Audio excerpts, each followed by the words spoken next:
वाले हैं। ठीक है, ठीक है जी भगवान। जी गुरुदेव।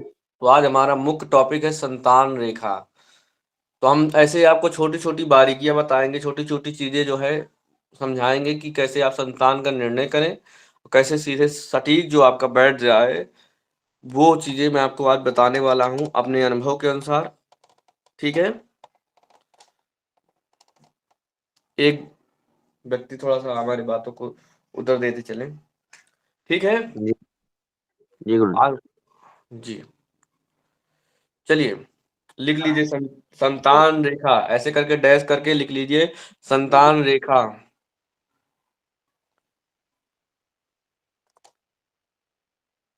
जी संतान रेखा गुरुजी संतान रेखा कौन सी है, जरा 1 मिनट और बता दीजिए प्लीज। बता देंगे, बता देंगे। क्लास ही है तो बताना तो है ही है। ठीक है, अभी बस अभी बस बता रहे हैं उनके, मतलब ये टॉपिक लिखा रहे जो इसी पे चर्चा होगी। ठीक है, आज हमारा आगे। मुख्य टॉपिक है कि संतान रेखा के बारे में आपको बताना है, संतान रेखा और छोटी मोटी जानकारियां देना है। ठीक है, तो जी आप गुरुजी। लिखिए संतान का विचार, संतान का विचार हम हस्तरेखा में, संतान का विचार संतान अर्थात हम पुत्र और पुत्री की बात नहीं कर रहे हैं, हम संतान की बात कर रहे हैं, ध्यान दीजिएगा। संतान का विचार हम दो स्थानों से करते हैं, दो स्थानों से करते हैं।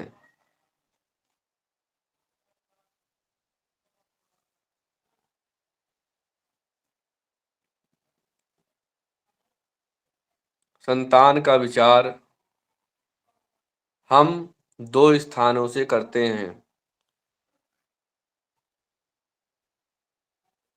ठीक है, पहला एक वो लिखिए, पहला एक तो शुक्र क्षेत्र से, संतान का विचार एक तो हम शुक्र क्षेत्र से करते हैं, अर्थात ये क्षेत्र, एक तो शुक्र क्षेत्र से,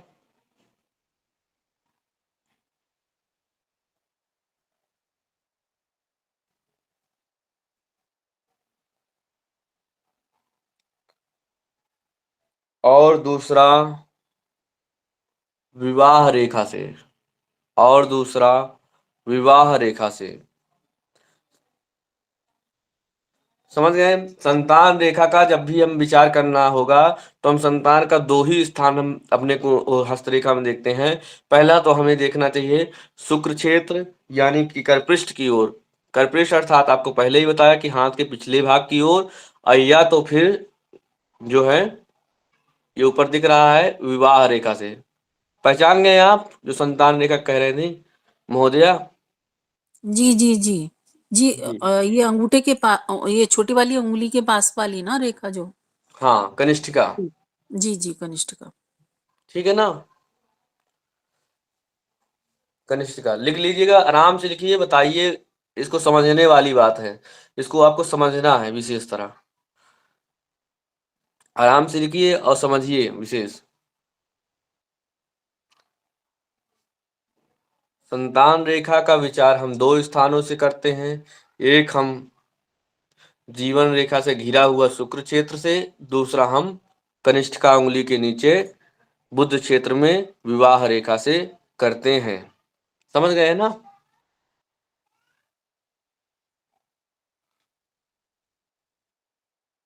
जी गुरुदेव।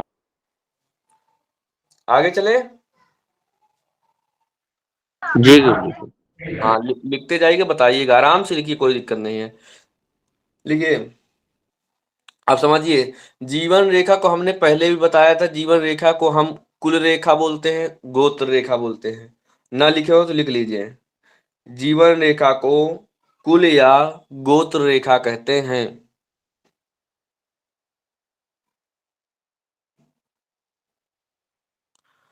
जीवन रेखा को कुल या गोत्र रेखा कहते हैं।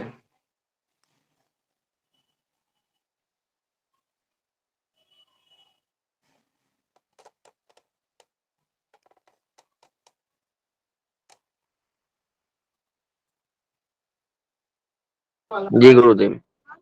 ठीक है ना? जी। अब लिखिए, दोनों का अर्थ होता है वंश वृद्धि। दोनों का अर्थ होता है, कुल या गोत्र का मतलब होता है वंश की वृद्धि। नीचे लिख लीजिए, दोनों का अर्थ है वंश वृद्धि। वंश की वृद्धि, वंश वृद्धि, दोनों का अर्थ है वंश वृद्धि।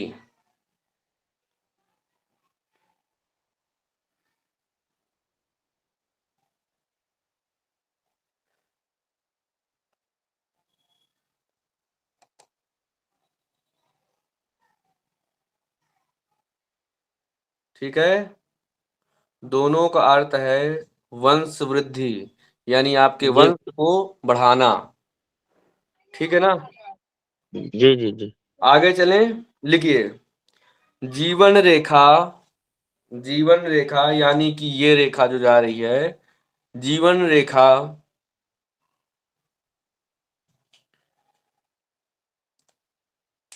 सुंदर हो, जीवन रेखा सुंदर हो और बलवान हो, जीवन रेखा सुंदर और बलवान हो,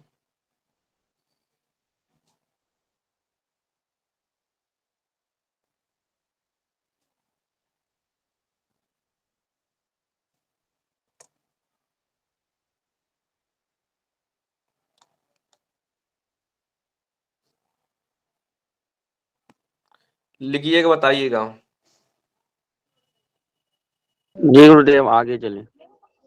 ठीक है, जी जीवन रेखा सुंदर और बलवान हो, जीवन से घिरा हुआ शुक्र भाग, यानी शुक्र भाग जानते हैं, यहाँ पर है। जीवन रेखा से घिरा हुआ भाग शुक्र भाग,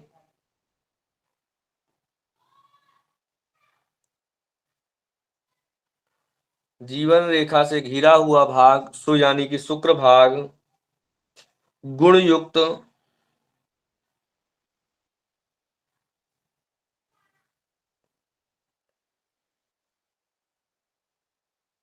गुण युक्त, गुण युक्त हो, उन्हीं के कुल में, उन्हीं के कुल में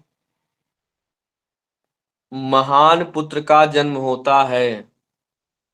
गुणयुक्त अर्थात समझ रहे हैं, उठान लिया हुआ हो, गुलाबी रंग का हो, शुक्र बिल्कुल मांसल युक्त हो, तभी उसको हम कहेंगे महान पुत्र, यानी कि तीव्र क्षमता, उसकी मस्तिष्क जो होगी क्षमता महान होगा। ठीक है भगवान। अगर हम भविष्य पुराण का माने, अब भविष्य पुराण का भी एक लिख लेते हैं, हर पहलू को समझना चाहिए। हमारा अर्थ कर्म है हर चीज को बताना। भविष्य पुराण, भविष्य पुराण में लिखा है,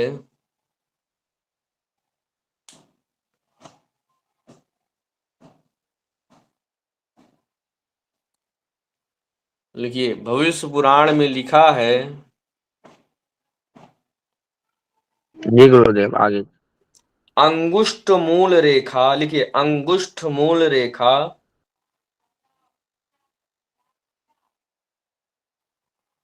अंगुष्ठ मूल रेखा शिवदारिका सूक्ष्मा।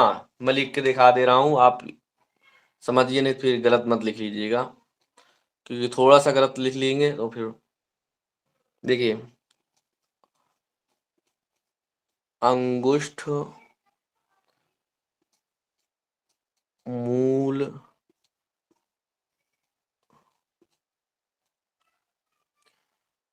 मूल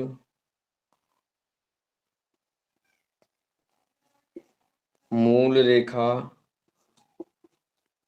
शिवदारिका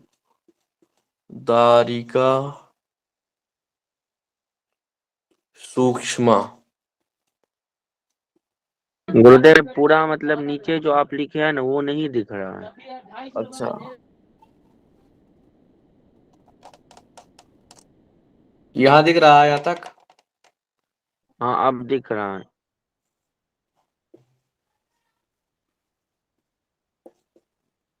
ठीक है। जी गुरुदेव। इसका मतलब हो गया अंगुष्ठ मल लिखे मूल रेखा सुदारिका सूक्ष्म, अर्थात इसका मतलब कहने का भविष्य पुराण का ही कहना नहीं है। एक पुस्तक और है प्रयोग पर्यात, उसमें लिखा है मूले अंगुष्ठ नृणाम स्थूला रेखा भवंती यावस्य तावन पुत्र स्वामी पुस्तकास्वी। यानी इन्हीं का कहना नहीं, भविष्य पुराण का ही कहना नहीं है, पुत्र बहुत पुस्तकों में ये कहना, और ये कहीं ना कहीं सटीक बैठता है। ठीक है। हेलो। जी गुरुदेव। हाँ, तो ये मैं आपको इसलिए लिखा दिया क्योंकि ये अगर आप इतना हल्का फुल्का संस्कृत समझते होंगे तो आप समझ जाएंगे, ये हमेशा सूत्र है। सूत्र यदि आपके पास होगा तो हमेशा आप कहीं भी लगा देंगे, समझ में आ जाता है। ये छोटे छोटे श्लोक याद रखेंगे तो बहुत कुछ काम आएंगे। और हिंदी क्या है, भूल जाता है, बहुत जल्दी भूल जाता है, ये तो आप काम करते रहें तब भी याद रहता। अब अंगुष्ठ मूल कह रहा है कि अंगुष्ठ का मूल क्या होता है? मूल अर्थात होता है जड़। ठीक है। मूल अर्थात होता है जड़, जड़ अर्थात होता है यहाँ, ये दिख रहा है ना आप सभी को? जी गुरुदेव। ठीक है ना। कह रहा है अंगुष्ठ मूल रेखा सुदारिका सूक्ष्म, यहाँ जो है ध्यान से सूक्ष्म सूक्ष्म रेखा होती हैं, उनको ध्यान से देखना चाहिए। फिर प्रयोग जात में लिखा मूले अंगुष्ठ नाम स्थूला रेखावंती यावस्य यव का चिन्ह। यव में आपको बताया था, यानी कि जव यव का चिन्ह हो। सभी लोग अपना देख लीजिएगा, यहाँ पर छोटे छोटे देखिए मूल है, और इस मूल में ये यहाँ जो लास्ट का मूल अर्थात जड़ में छोटे छोटे यव का चिन्ह होता है। ये भैया। लिखना भी है गुरु।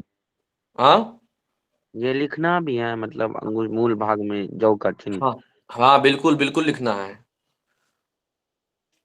लिखा दीजिएगा। लिखिए अंगूठे के मूल में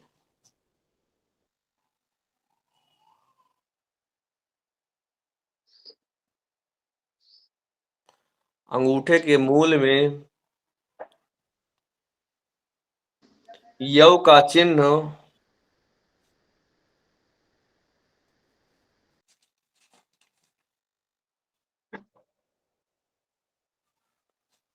जी। पुत्र समझना चाहिए। ठीक है। गुरुदेव यव का चिन्ह किसी का कटा हो तो उसका क्या मतलब है? कटा होगा तो तो यव बन के उसके ऊपर एक रेखा से कट लगा हुआ है। हाँ, तो वो अच्छा नहीं माना जाता। कोई भी चीजें जो है कटना अच्छी बात नहीं होती है। ठीक है। एक्स की तरह, एक्स की तरह। एक्स की तरह नहीं होता भैया, ऐसे देखिए, देखिए ध्यान से देखिए, ये है, ये है। जी ठीक है, आपको दिख रहा है? गुरुदेव बोर्ड और पूरा नहीं दिख रहा आपका। दिख रहा है। बोर्ड मत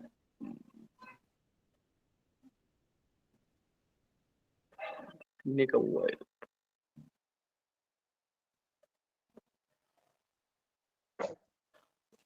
ऐसे बना रहता है यव, मतलब अर्थात दो धारियां बराबर जाती हैं और उसी जी में यव का चिन्ह बना रहता है, अर्थात गेहूं के आकार का दाना होता है, दाना। जी ठीक है ना। इसे जी बोलते हैं गुरुदेव। जव, जव। अब समय काल देश काल स्थिति परिस्थिति सब बदल गई हैं, तो थोड़ा ध्यान से करना चाहिए।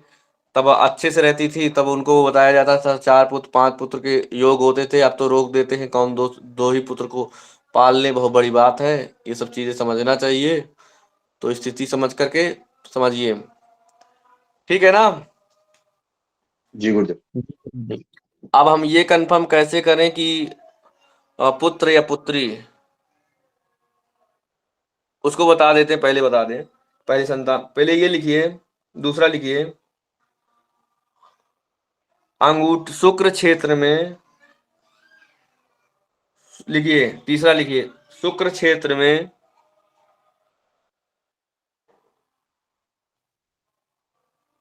शुक्र क्षेत्र में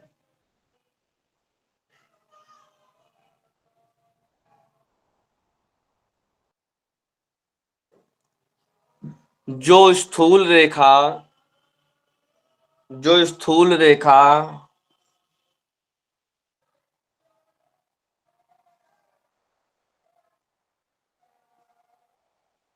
जो स्थूल रेखा हो उन्हें पुत्र रेखा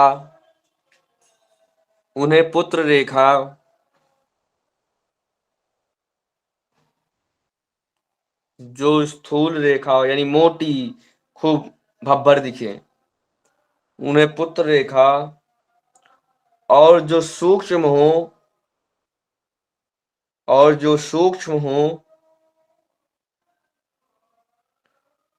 उन्हें कन्या समझना चाहिए। जो सूक्ष्म हो उन्हें कन्या समझना चाहिए। पहली बड़ी पुत्र जो होता है वो पुत्र होता है, मोटी दिखे वो पुत्र होता है, जो पतली पतली धारी होती है छोटी सी होती है उन्हें कन्या समझना चाहिए। दूसरा, पहला जाने आप, दूसरा देख लीजिए यहीं पर है, ठीक है ना। पहला यहां से आप जाने, दूसरे यहां से जाने हैं,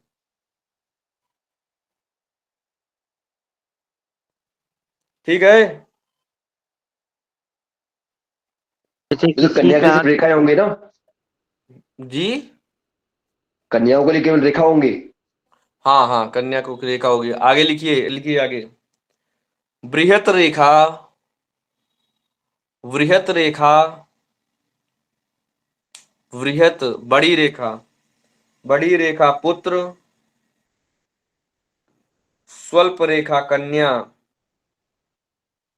मतलब वह कहने का अर्थ वही है, जितनी मोटी रेखा हो उतने पुत्र, और जितनी पतली हो उतनी कन्या। देखिए पहले पहले के अनुसार आप थोड़ा सा, आपको इसमें समय देना होगा, धीरे धीरे करके अभ्यास करना। जिनके पुत्र हो चुके हैं ऐसे लोगों को देखना चाहिए कि जिनके पुत्र हो गए। अभी मैं 3 जगह से आपको बताऊंगा, तो 3-4 जब उन धीरे धीरे करके लोगों से मिलाएंगे, जानेंगे धीरे धीरे करके, तब आपको सटीक बैठना स्टार्ट होगा और सटीक आप फलादेश कर पाएंगे तभी।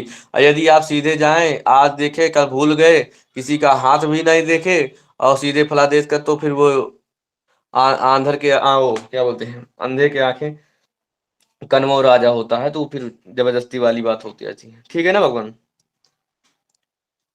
जी गुरुजी। चले आगे चले। जी चले गुरुजी। ठीक है, आगे लिखिए। देखिए ये यहाँ पर आपको विवाह रेखा दिख रही है। जी जो जो गुरुदेव। पिछले क्लास में आए वो गुरुजी। तो जानते ही होंगे। तो विवाह रेखा में लिखिए, विवाह रेखा पर ये हन ये 100% यहाँ से सट कुछ अधिकतम जो है 80% सटीकता यहाँ से मिलती है, यहाँ से मिलती है और यहाँ से मिलती है। ध्यान दीजिएगा, यहाँ से जी और यहाँ से। मेरा काम बताना है, आपको मार्ग दिखाना है, शॉर्ट कर। और हाथ अभी नीचे कर लीजिए, कोई प्रश्न नहीं लिया जाएगा। देखिए शॉर्टकट भी बताऊंगा और लॉन्ग भी बताऊंगा, परंतु आपको जाना किससे है वो आपका कर्म है। मेरा काम केवल बताना है आपको कि रास्ते क्या है, फिर आपको चलना आपका काम है, ठीक है ना भगवान। जी गुरुदेव।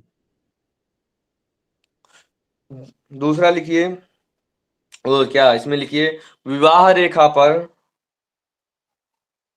विवाह रेखा पर जी लिख लिया गुरुदेव। जो खड़ी जो खड़ी अति सूक्ष्म रेखा यानी कि हमारे छोटी इन मोटी आंखों में नजर ना आने वाली रेखा। समझ रहे हो भैया कुछ? पुनः अति एक बार सूक्ष्म बोले गुरुदेव। विवाह रेखा पर जो खड़ी अति सूक्ष्म रेखा, अति सूक्ष्म रेखा। इसके लिए मैंने पहले भी बताया कि आपको लेंस लेना अति आवश्यक है। बिना लेंस के आप कुछ भी फलादेश नहीं कर पाएंगे।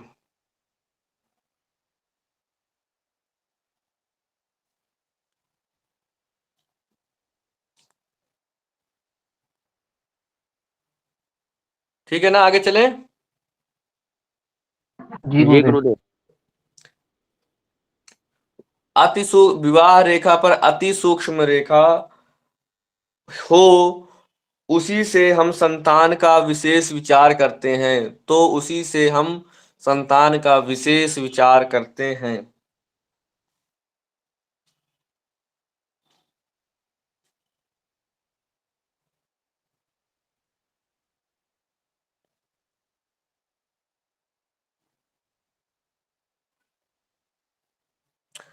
संतान का विचार करने के लिए सबसे पहले स्त्रियों का ही हाथ देखना चाहिए। पुरुषों का अधिकतम स्पष्ट नहीं, मैंने जहां तक देखा है, मैं अपना बताऊं, पुरुषों का अधिकतम जो है सटीक नहीं बैठता, परंतु स्त्रियों का बैठता है सटीक। पुरुषों के हाथ में पुत्र का आप अंदाजा बता सकते हैं, उनके भाई का बता सकते हैं, आपका करेक्ट बैठ जाएगा कि आप इतने भाई हैं। परंतु आप पुत्र का बताने लगेंगे तो थोड़ा सा कहीं ना कहीं आप धोखा खा जाते हैं। इसलिए स्त्रियों के हाथ में विशेष देखना चाहिए। ठीक है, हम कहाँ थे? गुरुदेव यहाँ थे, संतान रेखा, का विशेष। अति सूक्ष्म रेखा। अति सूक्ष्म रेखा, उससे हमें संतान का विशेष विचार करना चाहिए। इसी से विचार करना चाहिए। इसके लिए आप लोग लेंस जरूर ले लें। अपने इन मोटी आंखों से नहीं देख पाएंगे तो लेंस लेकर के ध्यान दीजिएगा। अब जल्द ही हमारी जो अगली क्लास चालू होगी उसमें फिर से इसके बारे में विस्तृत करके आप सभी को जानकारी दिया जाएगा। आप लोग सनातन ज्ञान संस्थान से जुड़े रहें। ठीक है। जी गुरुदेव। क्योंकि दो रेखा हो किसी की तो विवाह रेखा, दो रेखा दिखे तो अब विवाह रेखा में आप आए, जी अब विवाह रेखा की क्लास आपने नहीं किया तो मैं माफी चाहूंगा, मैं इसके बारे में नहीं बता सकता। अब यह तो आप अभी आपको बाद में बताया जाएगा, विवाह रेखा के डबल बारे में लास्ट में बता दिया जाएगा प्रश्नोत्तरी में।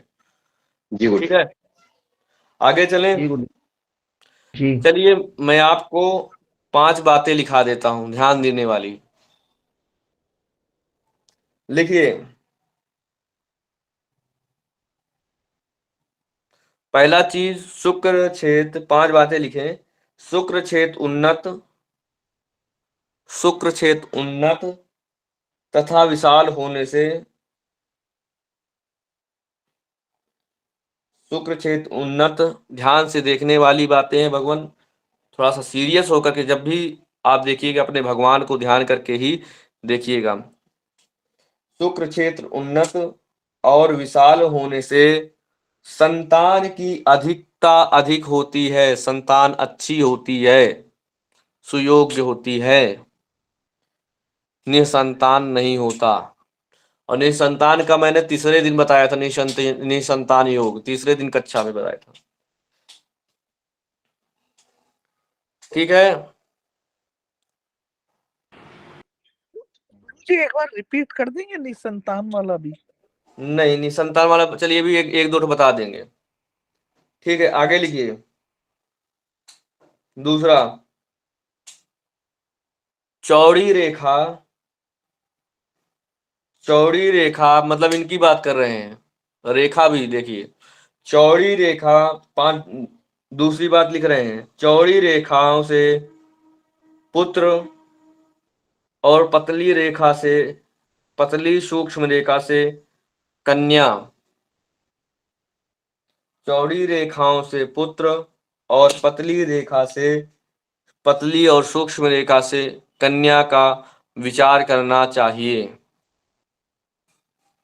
अभी लास्ट में और बहुत अच्छी अच्छी बातें बताऊंगा। अभी भाई भाई की क्लास जब चलेगी आप बहुत अच्छा समझेंगे, इसी में आज ही बताऊंगा, इसलिए परेशान ना होइए, थोड़ा सा धैर्यता दिखाइए। कम समय में बहुत जानकारी दे रहा हूं। ठीक है, जी तीसरा गुरुदेव। लिखिए, तीसरा लिखिए।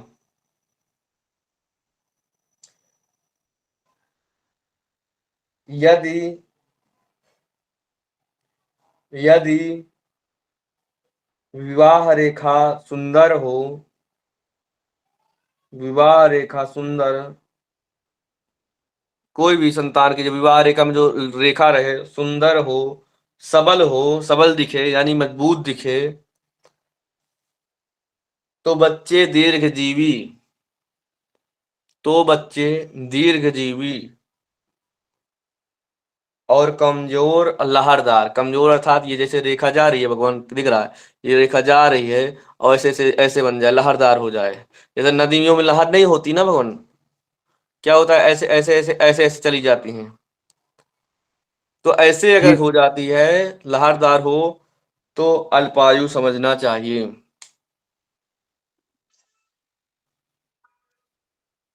अल्पायु समझना चाहिए। गुरुदेव एक बार और बोल दें। लिखें, रेखा यदि सुंदर और सबल हो, रेखा यदि सुंदर सबल हो तो बच्चे दीर्घजीवी, तो बच्चे दीर्घजीवी और कमजोर हों, कमजोर या लहरदार हो तो अल्पायु,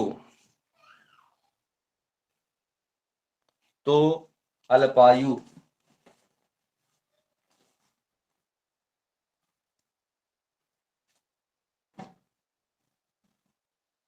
लिख लीजिए, बताइएगा।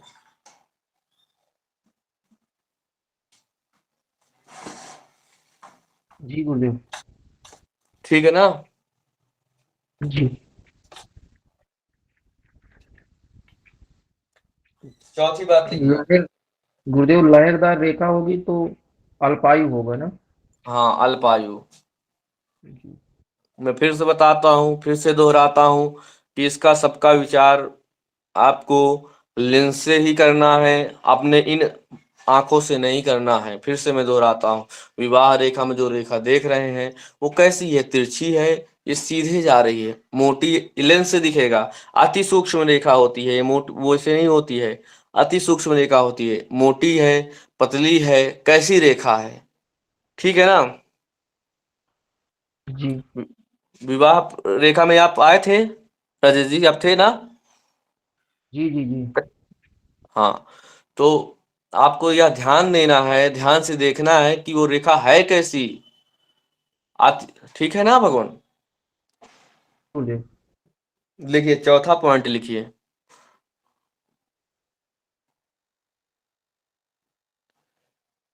यदि किसी रेखा में द्वीप युक्त हो। अब यहाँ पर भैया ये जो है शुक्र क्षेत्र आपको दिख रहा है और यहाँ पर हमने एक रेखा बना दिया। चलिए, ये रेखा बना दिया, ठीक है, दिख रहा है आप सभी को ना। जी गुरुदेव। और विवाह रेखा कहीं भी आपको दिखे, ये सूत्र वही है, यहाँ भी दिखे, यहाँ भी दिखे, तो ये सूत्र वही लगाना है, ध्यान दीजिएगा। यदि किसी रेखा पे द्वीप युक्त हो, यदि किसी रेखा पर, रेखा में द्वीप युक्त हो, द्वीप अर्थात आपको पढ़ा, रेखा के प्रकरण में आप जाने थे ही, द्वीप मतलब अर्थात लैंड। किसी रेखा में लैंड मार्किंग या द्वीप युक्त हो तो बालक रोग युक्त, तो बालक रोग युक्त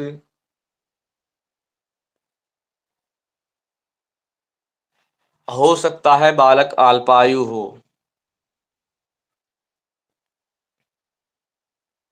हो सकता है बालक अल्पायु हो।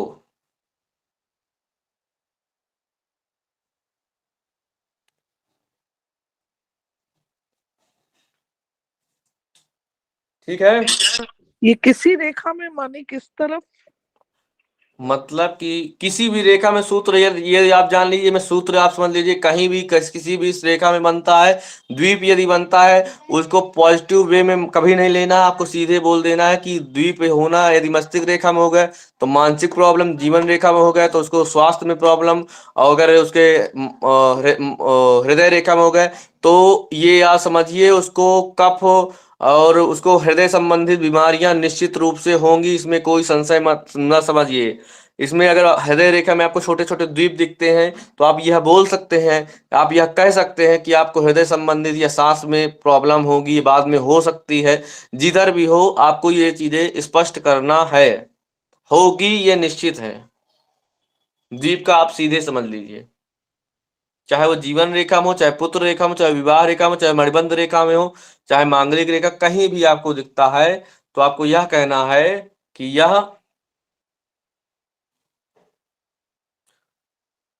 अशुभ अशुभ लक्षण है, अशुभ चिन्ह है।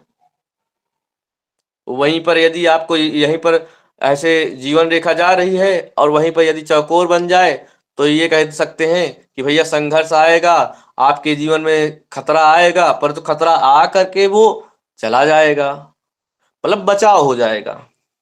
द्वीप का होना अशुभ लक्षण होता है, तो आप जान लीजिए यदि किसी रेखा में द्वीप युक्त हो तो वो अशुभ होता है। परंतु मैं यहाँ बालक की बात कर रहा हूँ, संतान रेखा की बात कर रहा हूँ, तो लिखिए संतान रेखा में द्वीप युक्त हो तो बालक जन्म से रोग युक्त और बाद में हो सकता है अल्पायु हो।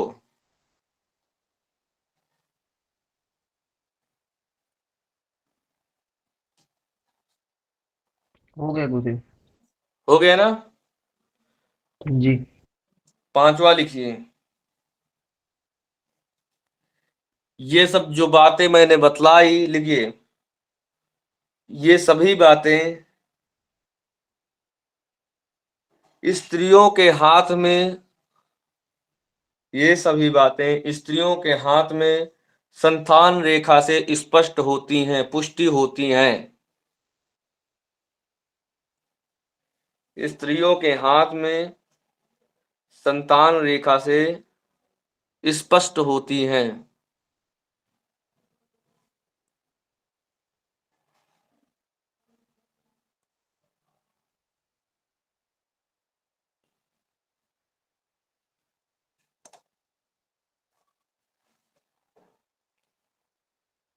जी गुरुदेव। ठीक है ना भगवान, समझ में आया? जी।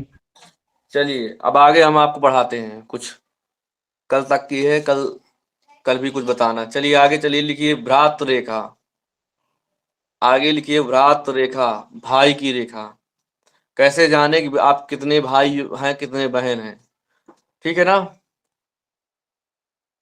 लिखिए जी। आगे भ्रात रेखा।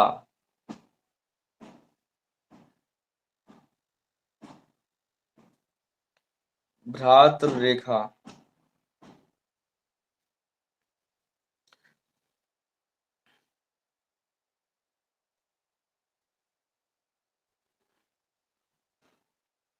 सूत्र लिखिए, सूत्र लिखिए। मणिबंध जी। और मणिबंध और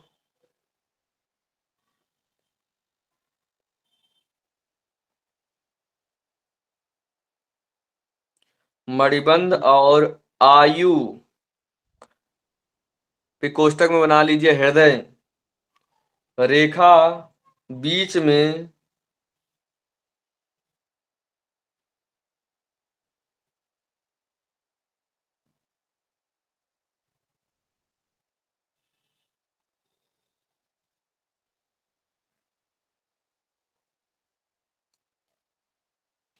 बीच में हथेली के बाहर की ओर निकली हुई रेखा, हथेली की बाहर की ओर निकली हुई रेखा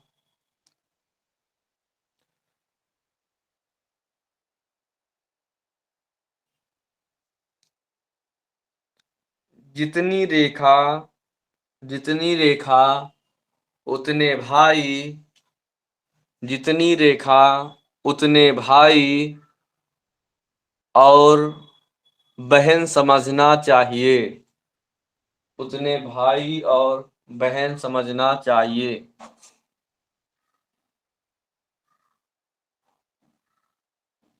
ठीक है,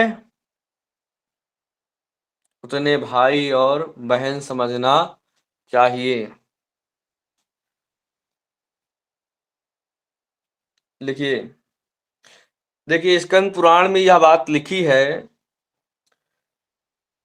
यावन्त्यो मणिबंधायु लेखयोन्तरि स्थिता सहोदर गणास्थान विज्ञेय पाणी पल्लवे। ठीक है ना? ठीक है। अर्थात लिखिए लिखिए जितनी रेखा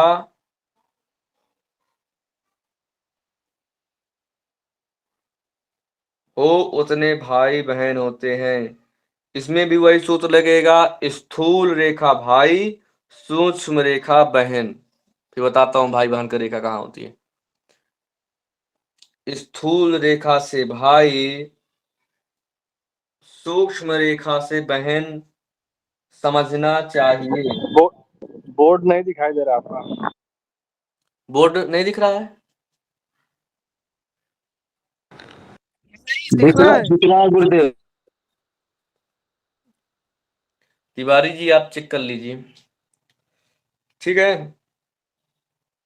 स्थूल रेखा से भाई और सूक्ष्म रेखा से बहन का विचार करना चाहिए। अब उसको जल्दी से सटाक से 2 मिनट में समझ लेते हैं, ठीक है। हमने लिखाया क्या? हमने कहा कि मणिबंध और आयु हृदय रेखा के बीच में, यानी ये मान लिए हृदय रेखा हो गई, लेफ्ट हो गए। चलिए यहां पर, ठीक है, हम आपको हिंदी में समझा देते। देखिए यहां ये दिख रहा हाथ आपको, सभी को दिख रहा है? जी गुरुदेव। यहां से भाई बहन का विचार करना चाहिए, ठीक है ना। यहां देखिए आप लोग थोड़ा सा, कितनी रेखा है, आप भी अपने ऊपर अंदाज लगाइए। जल्दी से जो जो बता अंदाज लगाइए, बताइए कितने सही बैठ रहा है कि नहीं बैठ रहा है। पूरे में नहीं गिनना है। गुरु जी एक बार दोबारा बता दीजिए, मेरा नेट चला गया था। चलिए देखिए हाथ दिख रहा, सभी को दिख रहा है, आपको दिख रहा है ना। यहां से यहां से भाई बहन का विचार करना चाहिए। अच्छा। अब आप देखिए अपने हाथ में, पहले मुझे बता दीजिए फिर इसके बाद लिखिए। यहां मोटी रेखा दिखे भाई, छोटी रेखा देखिए खंडित हो जाए उसको नहीं लेंगे। मोटी रेखा देखिए, सच सच बताइए, आप लोग सभी बताइए, पहले बताइए फिर इसके बाद क्लास चलाते हैं आगे।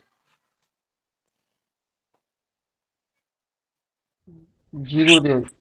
गुरु जी मेरे तो 4 एक खंडित है और गुरुदेव सही बैठा बड़ी है। बड़ी है, लेकिन मेरे तो हाँ मतलब भाई नहीं है। क्या हुआ? सही बैठा है गुरुदेव, सही बैठा है। चलिए ठीक है, वो सही गुरुजी बैठेगा हमारा ही। भी सही है। वो सही बैठेगा ही। किसी को बताइएगा मैं मत, ये क्लास को यहीं चुप पे छुपा कर रखिएगा ज्ञान, ये किसी को बताया नहीं जाता। ये सब जब दोबारा क्लास करेंगे कोई लोग, तब उन्हीं को बताइएगा। इसीलिए मैं कम बातें बताता हूँ, पर अंतिम में एक बात बता देता हूँ अच्छी चीज। ये हमेशा यही दिखेगा। देखिए मैं फिर से बताता हूँ, फिर से ध्यान से सुनने वाली होते। मैंने कहा स्थूल रेखा यानी मोटी रेखा जो निकली हो ऐसे करके करपृष्ठ की ओर, उन्हीं को भाई समझना चाहिए। अगर खंडित हो जाए तो अपने चश्मा वश्मा जो हो, क्या बोलते हैं, जूमिंग करके भैया आराम से देख लियो। फिर क्लास होगी, कल हमें बता दीजिएगा। डॉक्टर साहिबा आपको हम बाद में आपका बताएंगे, आप नहीं देख पा रही होंगे, समझ नहीं पा रही होंगे, ठीक है। जी गुरुदेव। तिवारी जी आगे बढ़े। जी जी भगवान आगे बढ़े। चलिए अब आपको भाई भाई का समझ में आ गया ना। जी जी जी भगवान। आप भाई का कहीं से भी प्रश्न हो, देखिए मैं आपको फिर से बोलता हूँ, आपको साधना बहुत अति आवश्यक है।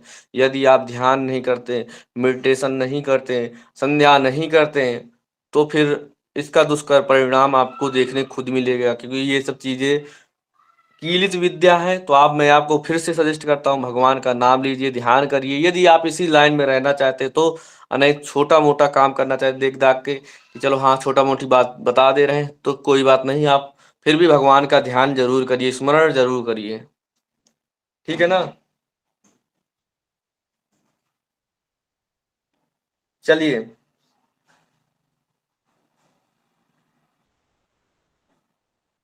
अब आपको मैं कुछ शरीर के लक्षण बता देता हूँ, क्योंकि कल तक क्लास है, तो आज कुछ बता देता हूँ हल्का फुल्का शरीर के लक्षण। शरीर के लक्षण लिखिए, अगला हेडिंग डालिए, शरीर के लक्षण।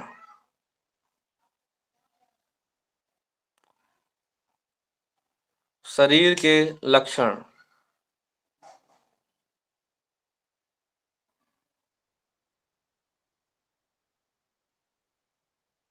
जी गुरुदेव।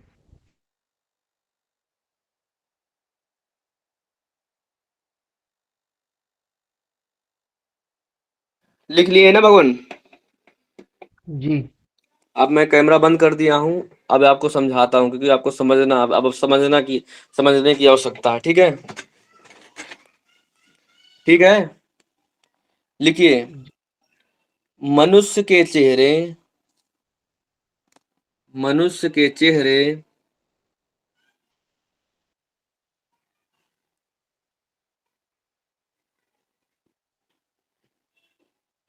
जी। मनुष्य के चेहरे तथा सिर की बनावट से तथा सिर की बनावट से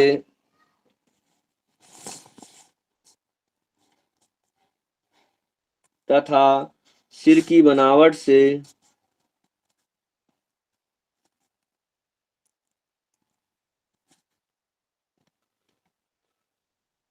तथा सिर की बनावट से जी गुरुदेव।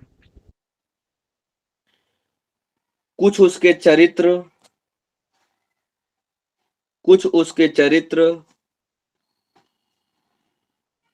तथा बुद्धि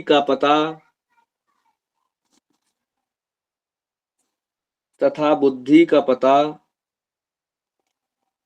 लगा सकते हैं या लगाई जाती है। ठीक है। जी। हमें अपने मित्रों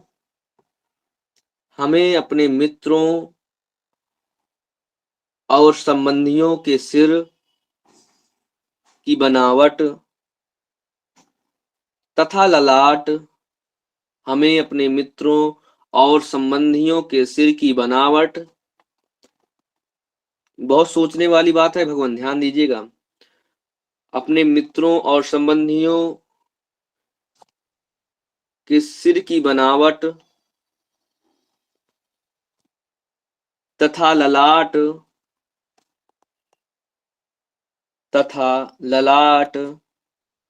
नेत्र,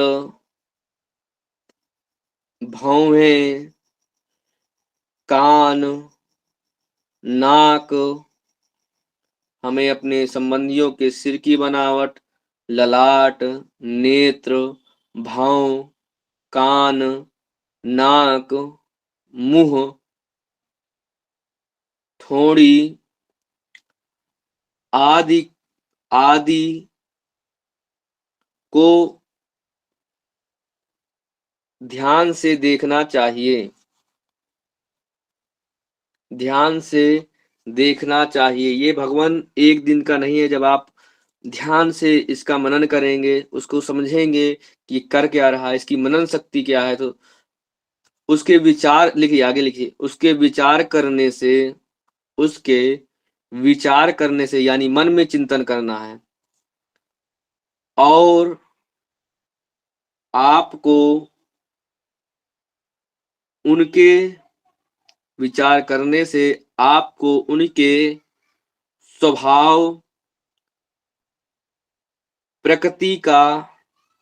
स्वभाव तथा प्रकृति का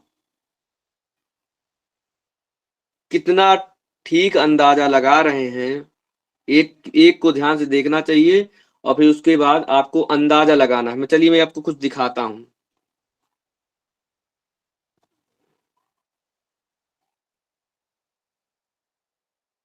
मेरा मोबाइल दिख रहा है?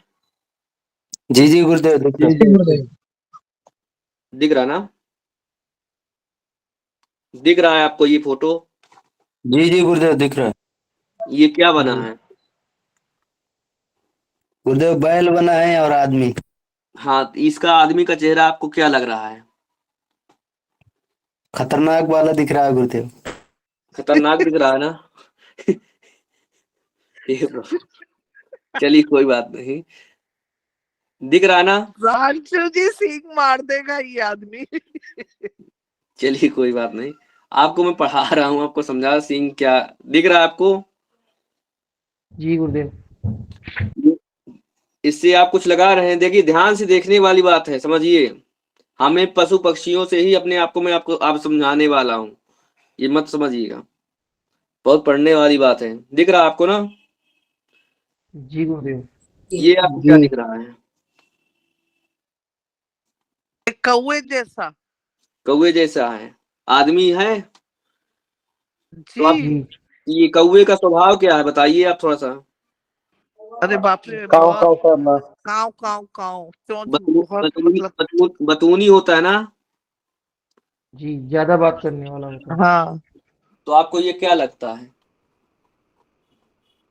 जहाँ बैठे थे ज्यादा बात ज्यादा करना है इसका मतलब गुरुजी है ना। ये आपको क्या दिख रहा है?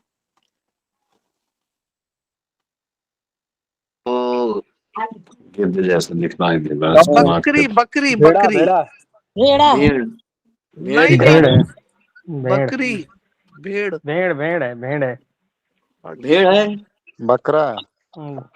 ठीक दिख रहा है ना आपको? जी आप गुरुदेव दिख रहा है। आप लोग मजा ले रहे हैं, तो चलिए हटा दे रहा हूँ, क्या बताएं। नहीं, ऐसे होते हैं लोग, इसलिए हंसी आ रही है। सच में ऐसे लोग होते हैं, जैसे जैसे आपने बताया। दिखाइए भगवान, दिखाइए, दिखाया जाए थोड़ा। दिखाइए ना गुरुजी। नहीं, अब अभी 2 मिनट में हमारी क्लास कल इसी का चेहरे की बात करेंगे। तो मतलब समझिए आपको नहीं, स्वभाव। 2-4 और दिखा दीजिए, अभी टाइम है, 2-4 और। नहीं, कोई वो नहीं है, थोड़ा समझिए अब आप बात को। मैं आपको समझाने के लिए बस बता रहा हूँ कि आपको ऐसे ही इंसान का जब चेहरे को ध्यान से समझेंगे, ध्यान से देखिए, आवाज से ध्यान लगाएंगे, थोड़ा सा आप देखिएगा और फिर उसके अंदर इफेक्ट देखिएगा कि उसका आपको कल आपको लिखाऊंगा इसके बारे में। तो देखिएगा कितना मिल रहा है, 100% देखिएगा, उसके वैसे ही स्वभाव उसको दिखेंगे, आपको दिखेंगे। कल आपको विशेष विशेष जानकारियां लिखाऊंगा, उसके चाल के बारे में बताऊंगा। अगर लड़की की तरह चाल चलने वाला है तो क्या होगा, उसकी अंदाज क्या होंगे, वो किस तरह चल रहा है, वो सब आपको